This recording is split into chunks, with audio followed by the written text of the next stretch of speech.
Buenas tardes, un placer estar en esta jornada de producción de lana fina en el cristalino con animales doble propósito.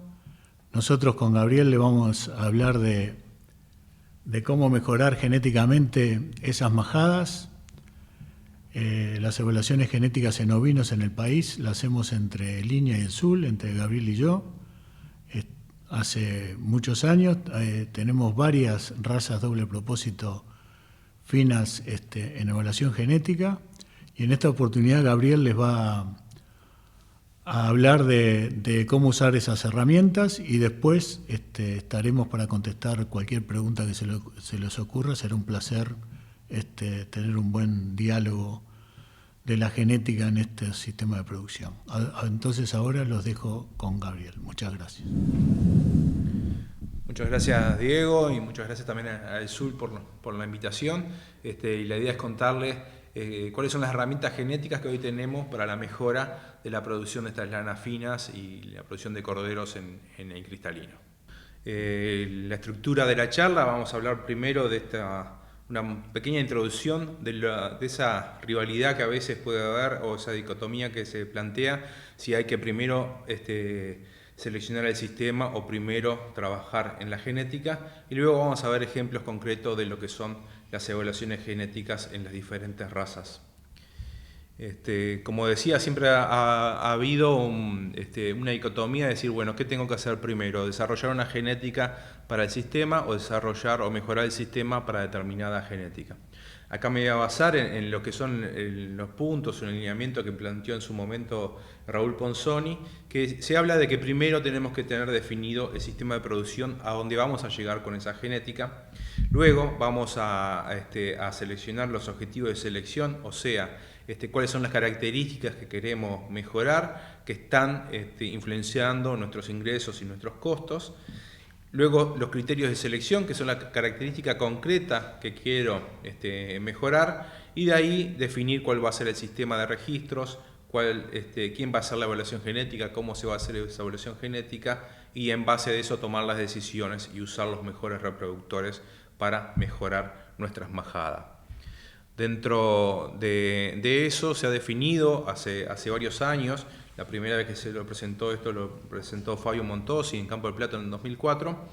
Era cómo se dividía Uruguay según los sistemas de producción, en sistemas extensivos, en sistemas semi-extensivos y en sistemas intensivos, ¿no? Hoy vamos a estar hablando en lo que en aquel momento se planteaba como sistemas semi-extensivos, donde se hablaba que era un sistema de cría especializado con engorde de cordero, que se podía usar cruzamiento terminal o no, y básicamente se enfocaban en estas regiones de cristalino en las que nos estamos enfocando hoy, donde los ingresos eran tanto por lana como carne, y las razas que se hablaban eran de doble propósito, y ya se hablaba de un doble propósito más moderno. Hoy en Uruguay, en esta estantería que podemos decir de la genética, tenemos varios productos. Acá lo estoy poniendo como en una góndola de un supermercado, los diferentes logos de la Sociedad de Criadores que tenemos evaluación genética, y en diferentes estándares, arrancando de las lanas más finas o super finas, hasta llegando a razas carniceras, pasando por razas más prolíficas, como pueden ser los de desarrollo nacionales, como el Corrida del Pro, el Merlin Plus o el Highlander, que es una raza sintética importada. Entonces, en este cristalino, ¿cuál es la orientación genética y qué es lo que consideramos como importante en esta producción? Bueno, es la incorporación de este doble propósito moderno, ¿sí? Con lana fina, pero una buena producción de corderos, las lanas finas a media. Hay un punto importante: disminuir las pérdidas por parásitos gastrointestinales, mejorar la señalada, que tenga buenas características maternales esas razas, fortalecer el crecimiento de estas razas, que sean todas razas de fácil cuidado. Estamos enfocándonos principalmente en que sean razas destapadas. También se puede usar el cruzamiento con razas terminales, ¿sí? Una vez que se ha aumentado la señalada, y ahí mencionamos apuntar a 100, 120% por lo menos en estos sistemas, ahí ya tienen un rol las razas terminales, donde una vez cubierta la reposición de la raza del pie de cría, podemos usar un porcentaje de madres dedicado a las razas terminales. Y bueno, y diferenciar ese producto, como agregando valor tanto en la lana como carne. Ejemplos de esto pueden ser la certificación cuando hay corderos cruzas, carniceros, o los ya conocidos compartimiento ovino, que justo se originaron también en el cristalino. De las dos herramientas que estamos mencionando, nos vamos a focalizar más que nada en lo que es la mejora dentro de la raza. La mejora dentro de la raza es seleccionar los mejores animales para que sean los padres de las futuras generaciones, ¿no? Aquí lo vemos en la imagen, en esa majada original que está pintada de verde, seleccionamos las mejores padres, las mejores madres. En ovinos, y dado el potencial biológico que tiene, el principal progreso genético se logra seleccionando los mejores padres. Y eso, lo que está pintado en amarillo, van a ser los futuros padres de la futura generación. Y así seguimos seleccionando de nuevo los mejores padres y las madres para tener una mejor generación. Y así vamos progresando en las diferentes características, en crecimiento, en finura de lana, etc. Cuando hablamos de cruzamientos, bueno, acá lo que tratamos de usar son dos conceptos. Uno es la aterosis, o también conocido como vigor híbrido, y otro es la complementariedad de las razas, o sea, lo que tiene bueno una raza, ponérselo a la otra y viceversa. Acá lo voy a ejemplificar con diferentes tecnologías de teléfonos celulares, ¿no? Como ven aquí a la izquierda, primero tenemos los teléfonos estos que seguramente muchos de ustedes tuvieron, algún Nokia. Estos Nokia originales tenían muy pocas prestaciones comparado con los teléfonos de hoy. O sea, seguramente no podíamos instalar una aplicación de hoy, pero eran muy resistentes, ¿no? O sea, teléfonos muy resistentes, que la batería le duraba un montón. Y por el otro lado tenemos las últimas tecnologías, por ejemplo, tecnologías de Samsung, donde sabemos que tiene un montón de aplicaciones, seguramente la batería le dure menos que el Nokia y sea más susceptible a que se rompa si se nos cae, ¿no? Entonces nosotros que queremos cuando cruzamos dos razas es usar eso, primero que se complementen, que tengan la mejor cosa de las dos, ¿sí? Y también a veces cuando hablamos de heterosis quiere decir que la cruza, ese animal cruza, es mejor que el promedio de esos dos padres. Y acá como un ejemplo de lo que podría salir de esa cruza pongo el modelo de Caterpillar, que algunos de ustedes lo tienen, que es un teléfono muy resistente, pero a la vez tiene más prestaciones de lo que tenía el Nokia, ¿no? Entonces junta un poco ambas características de las dos tecnologías anteriores, pero en este proceso no es que salgan la primera cruza, salgan lo mejor, sino que muchas veces tenemos que desechar algunos de esos pasos intermedios. O sea que ahí también hay que hacer selección de los mejores productos de esas cruzas. Bueno, entonces vamos a focalizarnos ahora en lo que son las evaluaciones genéticas que tenemos y vamos a dar ejemplos de lo que es Medielin, Ideal y Duni. Entonces como primer punto vamos a hablar de las características que estamos focalizados en este tipo de razas. Principalmente y más tradicionalmente se ha seleccionado en lo que es producción y calidad de lana, ¿sí? Desde antes de que existieran las evaluaciones genéticas, ya con los flock testing se seleccionaban esto. Lo mismo en crecimiento. Características un poco más recientes, aunque ya algunas razas ya tienen más de 10 años seleccionando por esta característica, muchas empezaron por el 1994 a seleccionar, es buscando animales más resistentes a parásitos. Esto se hace a través de un criterio que se llama HPG, que son los huevos por gramo de parásitos en la materia fecal de los animales. Y más recientemente hemos empezado a nivel de investigación a ver otro criterio que es el FAMACHA, que es un grado de anemia, ahí ven la cartilla que muchos conocen, y eso lo estamos integrando a ver si es posible su integración como un criterio adicional o complementario para seleccionar animales más resistentes o más resilientes a parásitos. Otro criterio importante es la reproducción. Hoy la raza Corriedale, por ejemplo, cuenta con evaluación genética para partos múltiples, o sea que la reproducción es otra característica que importa en nuestro sistema. Y por último, dos características más nuevas y que son a nivel experimental, que es la medición del consumo individual, lo que después se traduce en la eficiencia de conversión, o lo que se conoce por inglés que es el residual feed intake, o sea, el consumo individual residual, buscando animales más eficientes, y la emisión de gases de efecto invernadero. Hoy esto lo estamos midiendo en la raza merino australiano, en Corriedale y merino Duni, y en Texel. Lo estamos midiendo en la Magnolia, que depende de Iña Tacuarembó, y son todas poblaciones relacionadas con lo que son las evaluaciones genéticas. Esto está a nivel de desarrollo experimental, pero es promisorio para poder también tener DEP para todas las poblaciones. ¿Cuáles son las herramientas para mejorar estas características? Son los DEP, obviamente, ¿sí? O sea, la evaluación genética, la diferencia esperada en la progenie, y también para mejorar dentro del sistema el uso de cruzamientos terminales. ¿Cómo es el sistema de evaluación genética dentro que tenemos con INIA, SUL y la Asociación Rural, o sea, el resto de las sociedades de criadores?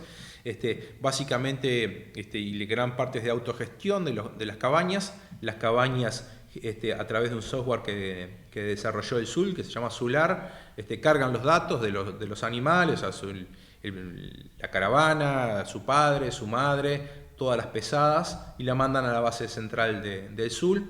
También hay majadas que le llamamos núcleos informativos, tanto de INIA como del SUL, como en Facultad de Agronomía, en las diferentes razas, que funcionan también como cabañas, aunque a veces no producen carneros, pero sí producen información que se suma a esta base de datos central. También animales muy importantes de esas poblaciones que tienen datos muy importantes se guardan en el banco de ADN. Se obtienen registros de Pedigree de la Asociación Rural, todo eso se integra en esa base de datos y junto con el SUL hacemos las evaluaciones genéticas que ustedes conocen, se publican en geneticabovina.com.uy y también les llega a los productores a través del SULAR. O sea, este es el sistema que hoy tenemos de evaluación genética. Aquí pueden ver en las diferentes razas las características que se evalúen. Las primeras son las características laneras, peso de vellón sucio, limpio, diámetro de la fibra, larga mecha y otras características. Las segundas que aparecen en azul son los pesos corporales, ¿sí? Y características relacionadas con el crecimiento, peso al nacimiento, el destete, a la recría, a la esquila, y en algunas razas se hace área de jodife y espesor de grasa. Después tenemos, en el caso de la Corriedale, como mencionaba anteriormente, el porcentaje de partos múltiples y la evaluación de resistencia a parásitos y de índices de selección que se han desarrollado con las diferentes razas, como en el caso de la Corriedale, de Merilín y Merino como ejemplos. Estos índices de selección lo que incorporan es un valor económico de cada una de las características para que los productores puedan seleccionar la mejor opción, o sea, el carnero que más plata le da dentro de su majada. En estas gráficas lo que pueden ver son cómo han aumentado los datos a través de los años, ¿sí? Se ha estabilizado en los últimos años, más o menos entran 15.000 en algunos años hasta 20.000 animales nuevos cada año dentro del sistema de las diferentes razas, más o menos la mitad de esos de la raza Corriedale, y ven que al día de hoy tenemos casi 300.000 animales con datos productivos y prácticamente 400.000 animales en la genealogía de las diferentes razas desde 1995 hasta la fecha. O sea que se ha incrementado y se ha estabilizado este sistema de registro y se van incorporando nuevas razas, especialmente las razas carniceras en los últimos años. Bueno, un requisito para estas evaluaciones genéticas es que las majadas tienen que estar conectadas, las cabañas tienen que estar conectadas. Esa conexión, ¿cómo se logra? Se logra a través de carneros de conexión. Eso significa un carnero, como ven en el ejemplo, el carnero A tiene hijos en 2 cabañas, entonces, y esas cabañas tienen al menos 2 padres, hijos de 2 padres, como en el caso de la cabaña 3, tiene A y D, y esas dos cabañas están conectadas, tanto la 2 con la 3 están conectadas. La cabaña 1 en este caso está desconectada porque no tiene ningún hijo de este carnero A, ¿no? Entonces, un requisito para que sea posible la comparación a través de las cabañas y a través de los años es que se usen estos carneros de conexión, y en eso somos muy exigentes y se controla año a año estas conexiones. Esto lo vemos a través de estos ejemplos prácticos. En el caso de la raza Corriga hay cerca de 40 cabañas. Cada redondelito que ven ahí es una cabaña, y cada línea que va de una cabaña a otra es un carnero que viajó y que está conectando esas cabañas. En el caso de la raza Merillín también son menos cabañas, pero pasa lo mismo. Cada línea de esa es un carnero que viajó, y a veces son más de carneros que se intercambian y que permiten esa conexión. O sea, si yo voy de una cabaña, a través de carneros voy tocando todas las cabañas, entonces me quedan conectados y hacen posible que la evaluación genética de un animal que nació en la cabaña 1 sea comparable con la de la cabaña 10. Vamos a ver entonces, eso fueron cómo se trabaja, cómo fue ese sistema de evaluación. Vamos a ver cómo han sido los resultados de estas evaluaciones. Bueno, vamos a ver primero un ejemplo de la Merillín. Hay dos características muy importantes, como ustedes saben, en las razas laneras, que es el peso de vellón limpio y el diámetro. Y vamos a ver acá, en este eje, el depth del diámetro, ¿sí? Y el depth de peso de vellón limpio. Si bien la correlación genética entre ellas dos es desfavorable, es baja esa correlación y permite que se puedan seleccionar animales que estén en el cuadrante que tengan mayor peso de vellón limpio y menor diámetro. Esto fue cuando las primeras generaciones, ya madres y padres de los primeros animales que se midieron en el 2005, y ahí vamos avanzando al 2006, al 7, al 8, acá ya empezó la primera generación que se empezó a evaluar, 2009, 10, 11, 12, 13, 14, 15, 16, 17, 18, que es la última generación que tenemos evaluada. Como ven, se han pasado los animales de estar en una nube que estaban entre el 0 a estar la mayoría en el cuadrante que queríamos. O sea, la mayoría de los animales hoy, o sea, de la progenie nacida en 2018, están en los cuadrantes de peso de vellón limpio positivo y diámetro negativo. O sea que esto es posible y lo han logrado los cabañeros en base a las decisiones de qué carneros usar. Otra forma de ver este progreso es a través de lo que llamamos las tendencias genéticas, ¿sí? Aquí vamos a ver las tendencias genéticas para peso a la esquila, a la izquierda, y para peso de vellón limpio a la derecha, también para la raza Merillín. En el eje de las X ven el año de nacimiento, o sea, la genealogía, el año de la generación, la última la 2018, o sea, y la primera fue la 2008. Y ven cómo a lo largo de los años se ha aumentado el peso vivo a la esquila, arrancando cerca de 0 y terminando en 2,5 kilos, casi 3 kilos, fue el progreso genético que se logró en estos años.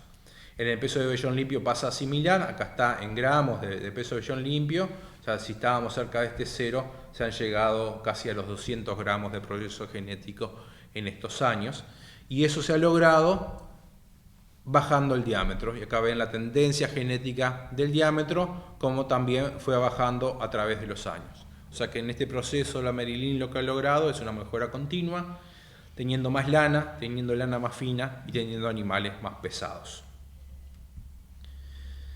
¿Qué pasa con el color? ¿Sí? El color está incluido dentro del índice de selección, si bien la ponderación no es muy grande. Se ha logrado ciertos progresos, y lo que le voy a presentar acá son datos fenotípicos del color de la Merillín a través de los años, y lo divido, lo van a ver según la clase de una clasificación que se hace en Nueva Zelanda, y arrancamos de los colores acá arriba, de los más amarillos, hasta los blancos o muy blancos aquí abajo, ¿no? Entonces ven cómo a través de los años también en la Merillín han habido y tenemos identificado animales que están en toda esta paleta de colores, ¿sí? Es posible eliminar estos amarillos muy altos, ¿sí? Y quedarnos con estos colores más cremosos, y tenemos evaluación genética para esto. Estos son los valores poblacionales, pero hay cabañas que tienen marcadamente, han seleccionado más por animales más blancos, y gracias a que existe la evaluación genética se pueden identificar estos animales, y eliminando los no deseables y quedarse con los carneros más deseables. O sea que si quiero mejorar algo, tengo que medirlo, tengo que tratar de tener una evaluación genética para eso. En el caso concreto de color se ve una variación muy grande año a año, incluso una variación por manejo de las cabañas, incluso dentro de la misma cabaña, dentro del mismo año, hay una diferencia muy grande por el sexo, que generalmente tiene un manejo diferente. O sea que es una característica que está muy influenciada por el ambiente. Entonces esto que es color del laboratorio también está influenciada por el ambiente.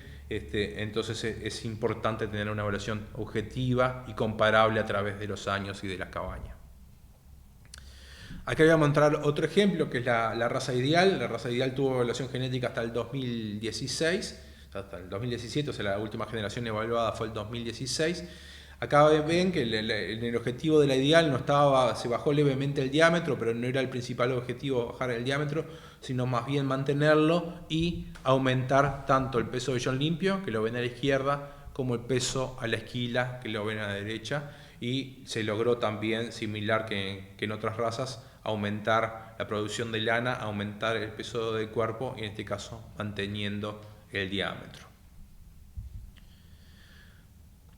Otro ejemplo que es muy interesante es lo que se ha realizado en el CIEDAC, ¿sí? Lo que son las líneas divergentes de resistencia a parásitos. La resistencia a parásitos, como decía, la medimos a través del HPG, que es una característica muy complicada de evaluar y de ver los progresos en el campo, pero aquí con estas líneas son unas líneas que desarrolló el SUL hace muchos años, y son muy educativas. Acá vamos a ver las tendencias genéticas. En este verde ven lo que es la línea resistente y cómo ha ido bajando el HPG, o sea, cómo se logran animales más resistentes. Y en esta línea de arriba es la línea susceptible, que también se ha ido manteniendo en valores positivos. Ha funcionado más como una línea control en los últimos años, pero son animales muy susceptibles y hay una gran diferencia entre ambas líneas. O sea que para estas características, que son complicadas, también las evaluaciones genéticas funcionan y funciona para lograr buenos progresos. Acá les muestro, comparo esa tendencia genética con lo que son las tendencias fenotípicas para el caso del HPG2, y ven cómo estas barras verdes, que eran la línea resistente, estos son las medias fenotípicas de esos HPG, comparados con estas barras más rojas, que son las susceptibles, y ven, pese a que a veces es difícil verlo en el campo, porque son animales que viven juntos, ¿sí? Los resistentes y los susceptibles, o sea, no podemos aquí analizar el efecto epidemiológico de la selección, porque por la evaluación tienen que estar juntos, pero sí se ven como los animales resistentes todos los años, o prácticamente todos los años, han tenido conteos muchos menores que los susceptibles, ¿no? Teniendo años picos, como vemos acá en el 2009, que tuve que cortar la gráfica porque llega a valores muy altos los susceptibles, ¿no? Y a veces estas puede engañar un poco a la escala, pero tenemos a veces diferencias de 1000, 2000 y 3000 huevos entre una línea y la otra.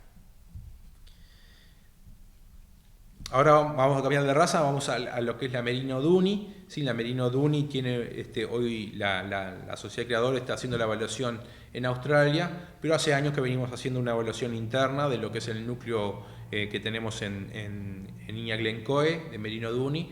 Por eso acá vamos a ver, esta es una evaluación preliminar interna que tenemos, que estamos uniendo. En los últimos años aparece el CIEDAC, porque a través de un proyecto que se llama Rumier nos estamos conectando lo que es la majada de Duni de Iña Glencoe con la majada del CIEDAC de Duni, y van a ver en los primeros años, en estos valores, en esta línea más rosada, es la evaluación genética de diámetro de Glencoe, y en esto más celeste son los últimos años donde apareció la evaluación del CIEDAC, que estamos conectados, como decía. Entonces, más o menos se ha mantenido el diámetro dentro del DUNY en las dos majadas, y lo que le quería mostrar era cómo, pese a que la población es chica, porque en los primeros años era una producción muy reducida, arrancábamos de unos 50 animales en lo que era Glencoe, hoy ya tenemos arriba de 200 animales y otros tantos que tiene SIEDAC. Lo que les muestro en esta grafiquita, que tiene muchos colores, son los valores de cría promedio de los hijos de los padres. Cada rayita es un padre y sus hijos. Entonces, lo que les quería mostrar acá, la gran variación que existe para diámetro en el caso de los padres. O sea, hay padres que tienen gran cantidad de hijos y que tienen una variación importante, ¿no? Hay padres que tienen una media más cerca de bajar una micra, hay otros que son levemente positivos, bueno, y existe una gran variación, pese a que la población todavía es pequeña, pero ahí ya tenemos unos 3.000 animales evaluados, más de 2.000 y tantos datos de diámetros y más de 3.000 animales en la genealogía en el DUNY en Uruguay. Y algo similar pasa con el HPG, que es otra característica que medimos desde los inicios en Glencoe y que se está midiendo ahora también en el SIEDAC. Y vamos a ver aquí cómo se ve la tendencia genética de este HPG. No es una característica que se esté seleccionando fuertemente, no es un núcleo de selección en Glencoe. Y la comparación con la incorporación del SIEDAC. Y lo interesante también, la misma gráfica del promedio de los padres, ¿no? Acá hay padres, estos padres son tanto importados como nacionales, o sea, son los carneros padres de Glencoe y del SIEDAC, y ven que existe una alta variación también para HPG, habiendo carneros que son muy positivos y carneros que son muy negativos también, ¿no?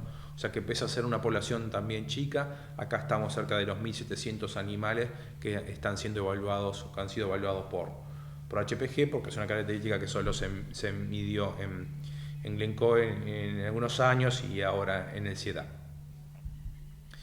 Entonces, contestando un poco unas preguntas que nos podríamos plantear al principio es, ¿existen buenas opciones genéticas en el país para el cristalino? Sí, existen buenas opciones.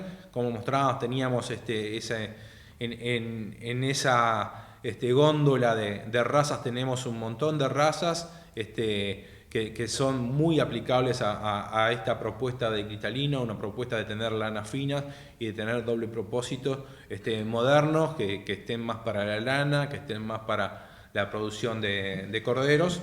Y la otra pregunta es, ¿la podemos mejorar? Lo que tenemos, ¿lo podemos mejorar? Sí, lo podemos mejorar. Tenemos herramientas que son muy buenas, tanto la selección dentro de la raza como los cruzamientos.